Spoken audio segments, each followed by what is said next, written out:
जय श्री राम, जय महाराणा, जय राजपुताना, हर हर महादेव, जय मां भवानी, जय हिंद।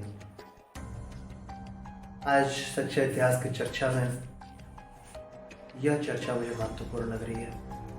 एक ऐसा देश जिसमें ऐसे ऐसे वीर हुए हैं जो सर कट जाने के बावजूद लड़ते रहे और अपना युद्ध पूरा करने के बाद बलिदान हुए। एक ऐसा देश जहां पर एक ब्राह्मण मात्र संकल्प करके पूरे छोटे छोटे टुकड़ों में बसे हुए देश को एक कर देते हैं। वो देश हार क्यों जाता है? हमेशा अपनों से ही हारा है ये देश। क्यों? जरा सोचिए। यह बात पूर्व में भी कई इतिहासकार, कई विद्वान लोगों ने कहा है। हो सकता है यह गलत हो या सही भी हो, लेकिन इस पर विचार जरूर कीजिएगा। यह बात नहीं मानने वाले हमारे देश में लाखों मिल जाएंगे, क्योंकि उन्होंने कुछ और पढ़ा या समझा होगा। यह जरूरी नहीं है कि आप इस पर विचार ही करें, आप चाहे तो इग्नोर भी कर सकते हैं, जैसा कि हर भारतीय लोगों को इग्नोर करने की आदत रही है। दुनिया में बहुत कम सुनने को मिलता है कि इंसाफ, न्याय या सत्य की जीत हुई। आपने महाभारत पढ़ी है? पढ़ी नहीं तो देखी जरूर होगी। कौन सत्य था, कौरव या पांडव? निश्चित ही आप कहेंगे पांडव। सचमुच पांडवों के साथ अन्याय हुआ था, लेकिन अन्याय क्यों हुआ? क्या जरूरत थी जुआ खेलने की? चलो खेल भी लिया तो राज दरबार में न्यायकर्ता कौन कौन थे? भीष्म थे, द्रोण थे, विदुर थे। उन्होंने न्याय क्यों नहीं किया? यह सही है कि बाद में न्याय का फैसला दरबार में या अदालत में नहीं हुआ, तथा वह हुआ लड़ाई के मैदान में। इसका मतलब यह है कि हर फैसला लड़ाई के मैदान में शक्ति से ही होता है। लड़ाई के मैदान में एक ओर सत्य था, दूसरी ओर शक्ति थी।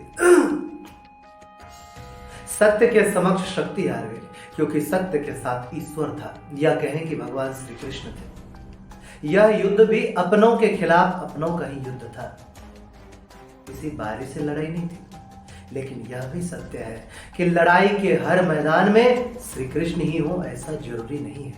चलो मान लो महाभारत एक अपवाद है, लेकिन उसके बाद भारत ने जितनी भी लड़ाइयां लड़ी उस पर विचार किया जाना चाहिए। वहां कहां कृष्ण थे?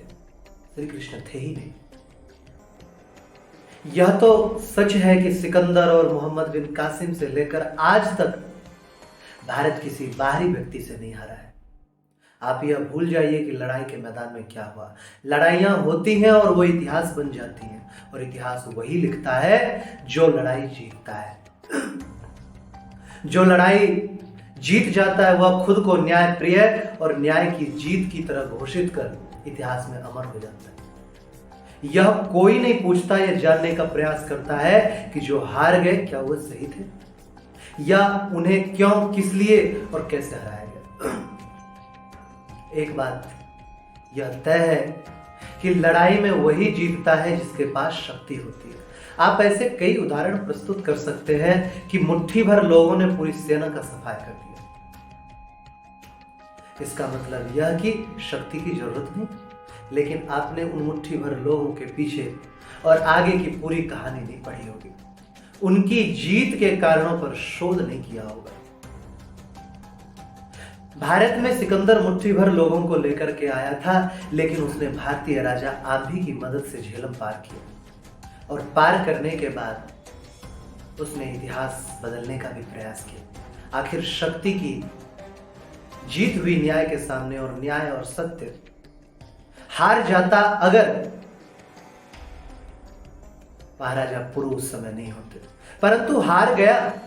आखिर शक्ति जीत गई न्याय के सामने, और न्याय या सत्य जीतकर भी हार गया प्रचार तंत्र के सामने। ऐसा नहीं है कि भारत के पास शक्ति नहीं थी। भारत के पास धन, बल, ज्ञान तीनों की शक्ति थी, लेकिन सदियों से भारत हारता रहा। क्यों? क्योंकि भारतीय राजा कभी आक्रमणकारी नहीं रहे। वे हमेशा सत्य, शांति और न्याय के पक्षधर रहे थे।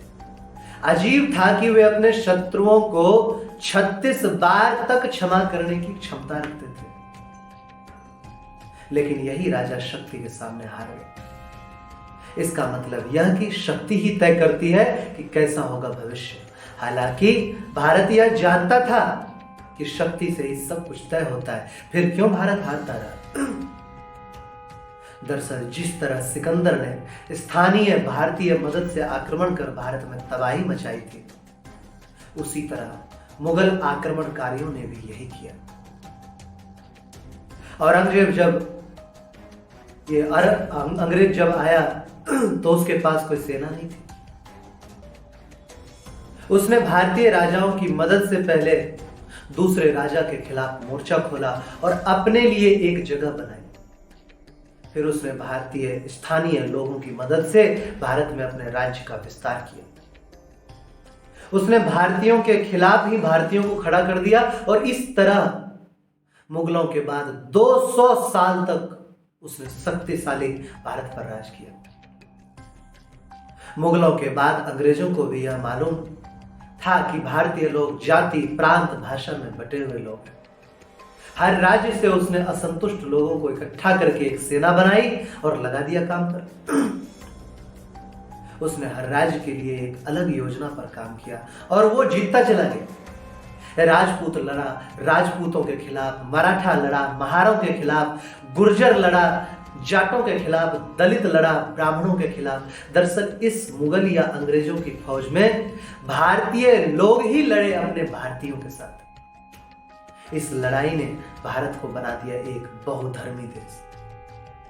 आप देखो इतिहास को उठा करके इंसाफ, न्याय या सत्य की हर जगह हार हुई, सिर्फ इसलिए कि उनका साथ उनके ही लोगों ने नहीं दिया या नहीं था कोई कृष्ण उनके पास। शक्तिशाली होते हुए भी सत्य हारता गया और सिर्फ सत्य ही नहीं हारा, अपनों से हारा एक देश आर्याना, एक देश गांधार, एक देश पुरुषपुर, एक देश सिंधु, एक देश पांचाल और एक देश बंगाल। लड़ाई अभी भी जारी है। कहां? जरा सोचिए। अभी के लिए इतना ही, मिलते हैं अगले वीडियो में। अगर वीडियो पसंद आता है तो चैनल को लाइक, शेयर, सब्सक्राइब कीजिए। जय श्री राम, जय महाराणा, जय राजपूताना, हर हर महादेव, जय मां भवानी, जय हिंद।